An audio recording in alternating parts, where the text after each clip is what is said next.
Salut les amis, c'est Ludo, j'espère que vous allez bien. On se retrouve aujourd'hui pour une nouvelle vidéo et il s'agit d'un update lecture.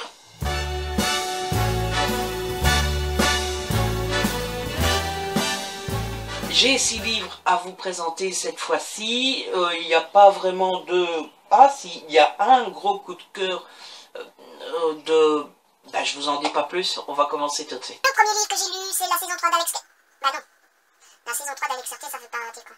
À moins qu'on pourrait dire la saison 3 d'Alex Cartier dans sa saga, c'est pas très français. Enfin, on s'en fout. Le premier livre que j'ai lu, il s'agit de la saison 3 de Movie Star d'Alex Cartier aux éditions Belfond. Vous savez que j'avais adoré les 2 premiers tomes et ce 3e tome ne fait pas exception.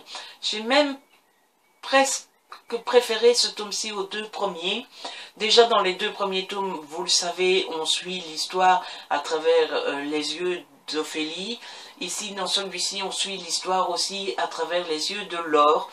Au début, je m'étais dit, oui, pourquoi pas, je m'en fous un peu de ce que pense Laure, qui est la meilleure amie d'Ophélie, hein, pour ceux qui ne le savent pas. Je me disais, bon, je m'en fous un peu de la vie de Laure, c'est très gentil à l'écrivain, à l'auteur de nous dire ça, mais bon, voilà quoi. Et finalement, plus loin dans l'histoire, on se rend compte pourquoi l'auteur a fait ce choix-là. Il se passe quelque chose pour Ophélie, quelque chose d'assez grave. Et il aurait été difficile à l'auteur de d'écrire cette scène-là avec les yeux d'Ophélie. Je ne vous dis pas plus, mais c'est vraiment une scène... c'est vraiment une scène qu'on ne vit pas parce qu'elle ne le décrit pas de manière directe. Mais ça m'a... Waouh! Ah oui, quand même. Là, c'est difficile de vous en parler sans vous spoiler. Michael, l'acteur, le beau, bel acteur, et Ophélie ne s'entendent plus du tout vu ce qui s'est passé dans le tome 2. C'est la guerre entre eux deux. Mais bon, voilà, moi je pensais qu'ils allaient simplement ne plus se parler, quoi. Dire, écoute Michael, t'es bien gentil, mais va te faire foutre. Mais non, ça va beaucoup plus loin que ça. Ils s'en veulent vraiment, vraiment beaucoup. Et Ophélie la menace, il la menace. Ben, ça va vraiment très loin. Ça aurait pu aller encore plus loin. Mais heureusement, ils trouvent une solution qui n'est pas non plus... Enfin, j'ai été complètement retourné. On quitte un petit peu le champ romance pur et dur. Et on a ce petit côté quand même thriller. Parce que finalement, le côté couple, oui ou non, comment, on s'en fout un petit peu du côté couple, amour, etc. C'est vraiment cette partie de... Comment est-ce qu'ils vont s'en sortir, qui va faire le plus mauvais coup à qui, et comment, quel sale plan ils ont. C'est vraiment ce côté-là qui prend le pas sur la romance. L'auteur est parti carrément sur un autre chemin dont je m'attendais, à mon avis, beaucoup de lecteurs s'attendaient. Elle est partie complètement à contre-champ, et franchement, ça marche. J'ai adoré, j'ai été scotché, c'est magnifique. La dernière scène est très bien faite. Voilà quoi. Si vous avez aimé les 2 premiers tomes, vous aimerez celui-ci. C'est vraiment, vraiment une fin de trilogie passionnante et très bien réussie. J'ai ensuite lu Les Disparus de Pumblestone, écrit par Audreyne aux éditions Albin Michel Jeunesse. Je vous le disais dans le book haul, ici on va suivre l'histoire d'un groupe d'enfants qui sont en vacances dans un camp d'été jusqu'au jour où une petite fille qui s'appelle Tiffany Claire disparaît. Tout le monde la recherche pendant la nuit. Au petit matin, comme les responsables ne l'ont pas encore trouvée, ils vont appeler la police. Et quand la police va venir, sa première question va être décrivez-nous Tiffany Claire. Les enfants, comme ils n'y arrivent pas, on leur demande de dessiner Tiffany Claire, sauf qu'aucune description et aucun dessin, il n'y en a pas 2 qui décrit Tiffany Claire de la même façon. Donc voilà, quand j'ai commencé ce livre-là, surtout en lisant le synopsis, je m'attendais à un policier pour jeunesse. Et en fait, c'est pas du tout ça, puisqu'on se retrouve plutôt dans le domaine science-fiction. Vous le savez, c'est pas du tout mon genre.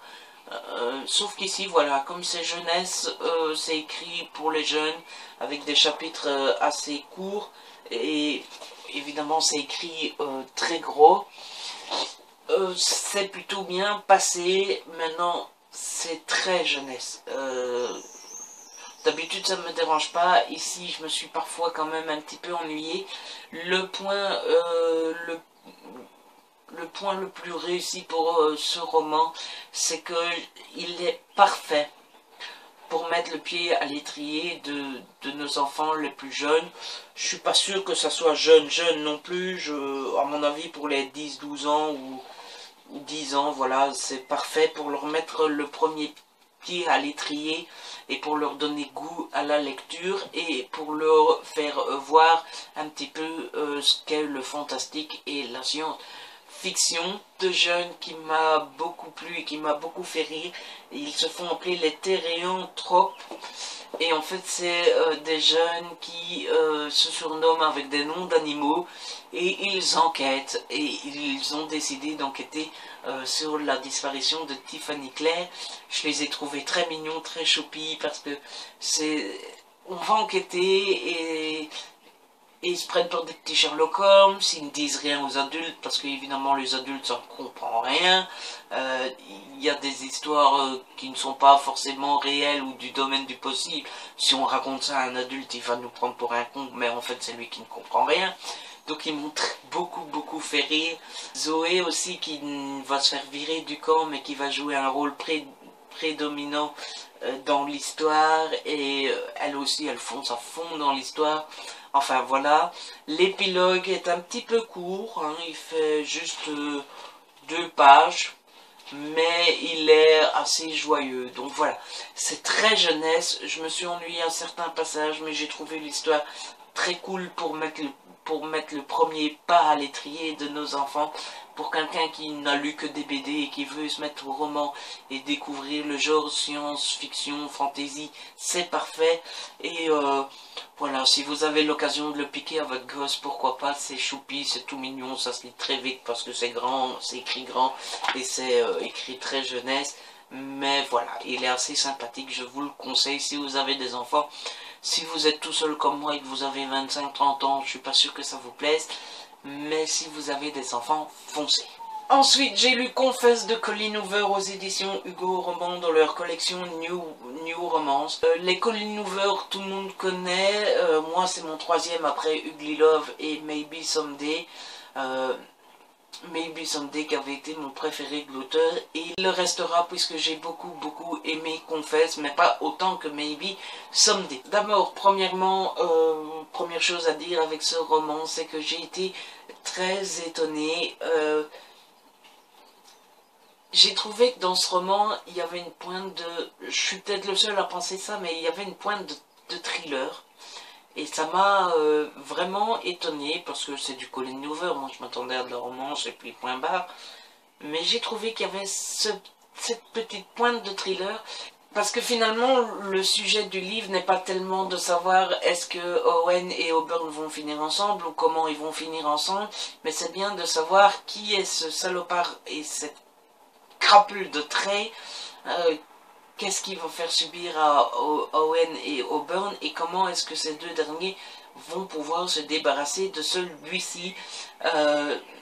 Voilà, Trey, je l'ai détesté, je pense que tous ceux qui lisent ce roman détesteront Trey. C'est vraiment un sale type en fait, et on se demande franchement comment, parce que ça arrive dans la réalité, on se demande franchement comment dans la réalité un type peut être aussi dégueulasse que lui. Donc voilà, c'est beaucoup plus... enfin, à mon avis, c'est beaucoup plus ça qui prend le pas sur la romance. L'écriture et le style de Colleen Hoover ne changent pas. Il est resté pareil et il fonctionne toujours aussi bien. Le livre est magnifique parce que... Déjà dans les pages un petit peu normales, j'essaye de vous les retrouver, il y a des petites images, je vais pas savoir vous les retrouver, ah voilà, Voilà, il y a des petites images comme ça. Ce qui est déjà magnifique, on aurait pu s'en contenter. Mais non, même pas, on ne se contente pas de ça, puisqu'au milieu, il y a des images glacées, colorées, des portraits d'Owen, parce que, je vous le rappelle, Owen est peintre. Et donc voilà, toutes les peintures dont il parle dans le bouquin sont ici sur des pages glacées et colorées. C'est vraiment, franchement, franchement magnifique. Parfois elles sont en noir et blanc, parfois elles sont colorées. Et ici on a les fameuses confessions, parce que Colleen Hoover utilise dans ce bouquin des confessions qui sont très bien réalisées. Si j'ai bien compris, il s'agit de confessions réelles que l'auteur a vraiment reçues. Et voilà, j'ai trouvé l'idée encore une fois merveilleuse dans Maybe Someday, c'était de pouvoir écouter les chansons. Ici c'est de confessions, juste elles sont un petit peu sous-exploitées, un petit peu sous-utilisées. J'aurais aimé que l'auteur, je ne sais pas comment, mais les utilise un poil plus. Et puis dernière remarque, j'aurais aimé un petit épilogue qu'il n'y a pas forcément ici. La façon dont ça se termine est très réussie, très bien faite, mais j'aurais aimé un petit épilogue 3 semaines plus tard, un mois plus tard, mais bon, ça c'est mes goûts personnels. Et puis l'histoire était prise par un flashback 5 ans avant, parce qu'il y a un mystère en plus de l'histoire principale, c'est que Owen connaît déjà Auburn, mais de façon détournée, on ne sait pas comment, et donc à la fin, il y a un flashback de 5 ans pour nous expliquer de quelle manière il l'a connu. Voilà, j'aurais préféré que ce flashback soit incorporé dans l'histoire et qu'on ait un épilogue 3 semaines plus tard ou un mois plus tard, mais bon, ça c'est mes goûts personnels. Donc c'est un très bon Colleen Hoover, j'ai passé un très bon moment, mais pour moi c'est pas son meilleur bouquin. Je préfère quand même nettement plus Maybe Someday. Ensuite, j'ai lu Le jour où Anita envoya tout balader de Katharina Bivald aux éditions de Noël. Ce roman, il était mal parti pour moi. Je m'explique. Tout le monde le vend et le survend comme un feel-good, comme un livre qui fait du bien. Ben désolé, mais moi au début j'ai trouvé que c'était tout le contraire. On parle quand même d'une femme qui a 38 ans, qui n'a aucun hobby dans sa vie, à part sa fille se barre et à 38 ans elle se retrouve toute seule, elle s'emmerde et elle n'a pas d'hobby. Je trouve pas franchement que ça fasse du bien au cœur. Donc voilà, toute la première partie je l'ai trouvée vraiment pas si heureuse que ça. Ça dure pas longtemps, ça dure 50 pages, mais pendant ces 5 premières pages là je me suis dit ah bon, d'accord.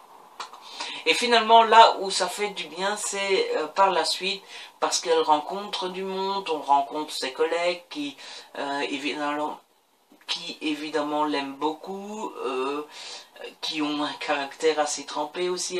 Elle décide de faire des activités comme faire de la moto ou s'occuper de l'organisation de la journée de la ville. Elle rencontre un homme, donc il se passe beaucoup de choses et petit à petit ça s'arrange. Mais j'ai trouvé l'histoire, il n'y a jamais de grand moment où elle est heureuse, quoi. Sauf à la fin, dans les dernières pages. Donc on a quand même 400 pages où elle est ni heureuse ni triste. Ou bon, bah voilà, quoi. Elle se cherche des nouveaux hobbies, ça va bien, ça va pas bien, ça va bien, ça va pas bien. Et elle continue à vivre, quoi. Et puis à la fin, hop, ça termine bien et elle est heureuse et tout le monde est content. Et donc voilà, j'ai trouvé que Feel Good, ouais, à la fin, quoi. Mais tout le reste du bouquin, j'ai jamais senti qu'elle était vraiment de plus en plus heureuse. On sent évidemment que ça va se terminer bien puisque c'est censé être un Feel Good, mais je l'ai pas trouvé si Feel Good que ça. Sinon, que dire, les personnages sont tous réussis. Maman m'a beaucoup fait rire quand elle a sa mère au téléphone. Elle la connaît par cœur évidemment, et donc elle arrive à à anticiper les réactions de sa mère. Elle lui dit: maman, calme-toi, maman, ne réagis pas comme ça, fais attention, maman. Donc elle était très touchante. Lucas m'a beaucoup plu aussi, parce qu'on sent qu'il l'aime bien, mais il n'ose pas trop lui dire. Et Anita, par contre, les réactions d'Anita envers Lucas, hein, bon, on voit que ça fait longtemps qu'elle est célibataire. Et puis les amis d'Anita sont juste incroyables et super, ont l'air en tout cas super bonnes à vivre. Donc voilà, c'est un livre qui, oui, vous fait passer un bon moment. J'ai pas dit qu'il était nul et que voilà, il vous fait passer un bon moment, mais je le trouve pas si feel good que ça, sauf à la fin. Sinon, pendant tout le livre, c'est l'histoire d'Anita, comment elle passe son temps. Mais je ne l'ai jamais sentie vraiment super heureuse avant la fin. Voilà. Sinon, je vous le conseille quand même si vous aimez les livres où c'est une belle histoire, sympathique.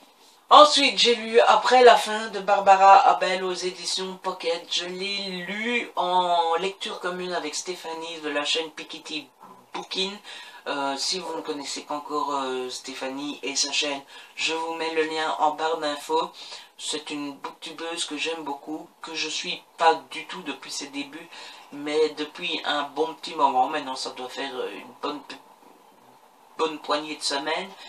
Et voilà, c'est moi qui lui ai proposé, après avoir vu un de ses bookhauls, de faire une lecture commune sur ce livre. Vous savez que j'avais lu le premier tome, parce que c'est la suite de Derrière la haine. J'avais lu Derrière la haine en début d'année et j'avais tellement adoré qu'il m'était impatient de lire sa suite après la fin. Et voilà, cette lecture commune avec Stéphanie tombait bien. Que je pensais de ce roman? Il est difficile de vous en dire plus sans vous spoiler. Je l'ai trouvé un cran en dessous de Derrière la haine. Il est toujours très bien réussi, mais c'est surtout... je sais pas. Barbara Abel est une génie. Il n'y a pas d'autre mot à dire. Son style d'écriture fait que elle est incroyablement addictive. C'est que vous commencez son roman, vous ne pouvez pas le finir. Je l'ai commencé le vendredi soir assez tard, vers 22 h, et je l'ai fini le lendemain vers 17-18 h. Donc vous connaissez mon rythme de lecture. Pour moi, lire aussi vite, c'est que franchement, voilà quoi. Barbara Abel est géniale, c'est une génie, son style d'écriture est merveilleuse.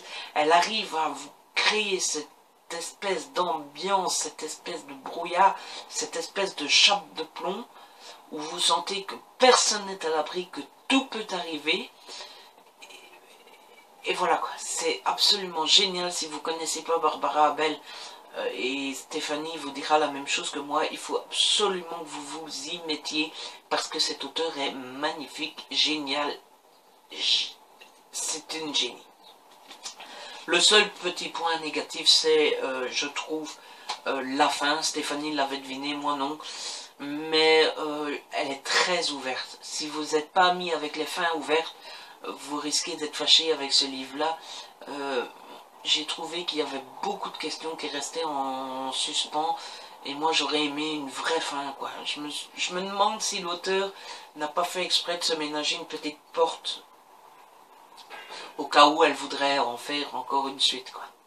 Elle a terminé l'histoire de ce bouquin-là, mais elle s'est laissé une petite suite en se disant, tiens, si j'ai une petite idée, je sais y revenir.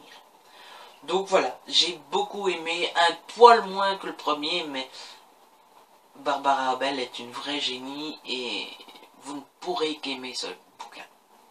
Et enfin, je viens de terminer Les Secrets de l'île de Vive Castaing aux éditions Albin Michel.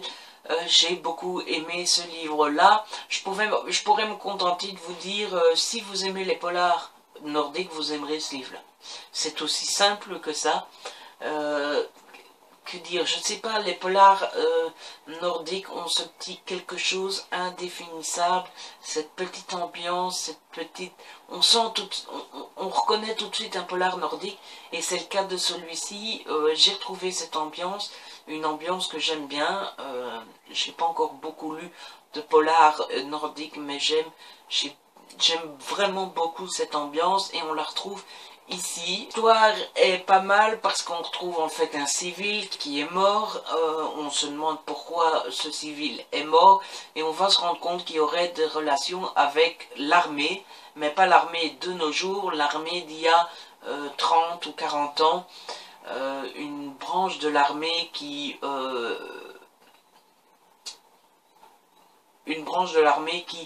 faisait des exercices sur l'île de Corso, et apparemment, voilà. Quel est le lien entre cet étudiant qui n'a rien à voir avec l'armée et l'armée? Je vous le laisse découvrir. Il y a d'autres personnages qui se rajoutent, il y a beaucoup de suspects potentiels. Il y a une liste en fait parce que ces militaires étaient en groupe, et on sait qu'ils étaient 8 dans le groupe, donc il y a une liste de 8 militaires, ils sont tous suspects, il y a des personnes civiles qui sont suspectes, donc voilà, il y a beaucoup de suspects. L'histoire est très étoffée parce qu'on est dans le présent, on est dans le futur, parce qu'on est dans le présent, on est dans le passé, il y a ce qui se passe dans la vie de tous les jours, mais il y a aussi ce qui s'est passé ces années-là. Donc voilà, j'ai trouvé l'histoire très complète et très compacte, très prenante. Les personnages sont presque tous réussis. Il n'y a qu'un seul personnage, c'est le personnage de Nora, qui est en fait une copine de Thomas, et je l'ai trouvé un peu inutile. Non seulement inutile, mais en plus il y a pas des longs passages de 20 pages, mais il y a quand même toujours 4 ou 5 pages sur ce personnage-là qui finalement ne sert pas à grand chose. En fait, elle révèle des choses importantes à Thomas, importantes sur son enquête, mais je suis persuadé que Thomas aurait réussi à trouver ses réponses et ses éléments sans son aide. Donc voilà, je m'en foutais un peu de l'histoire de Nora, et ces passages-là m'ont un petit peu ennuyé. Par contre, le personnage de Thomas et de Margit fonctionne à merveille, ils sont en duo, ils travaillent ensemble, on sent que ça roule entre eux, on sent que ça fait des années qu'ils travaillent ensemble et qu'ils se connaissent bien. Le style de l'auteur est impeccable, elle arrive à vous transporter avec sans aucun effort, elle est aidée par ça, par des chapitres très courts, avec des chapitres en italique où vous apprenez plus sur ce qui s'est passé il y a 40 ans.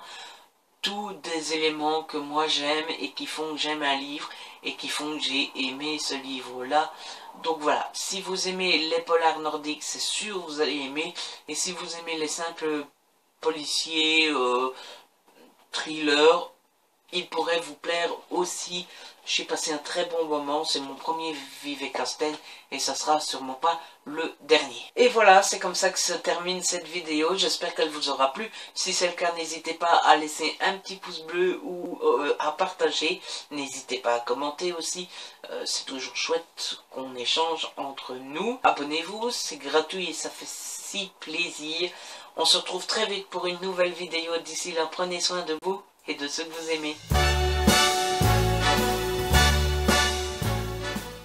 Allez, on va faire la photo. On va faire la photo. Ah ouais, hein, faut faire la photo, hein. Ah ouais, hein. À Trinidad, là-bas, aux Antilles. À Trinidad vivait une famille. Il y avait le papa, la maman, petit garçon. Est-ce qu'on est bien en 6? 2, 4, 6. Comment est-ce qu'on va les présenter cette fois-ci? Pour finir, on les présente toujours de la même façon. Et si on faisait comme ça?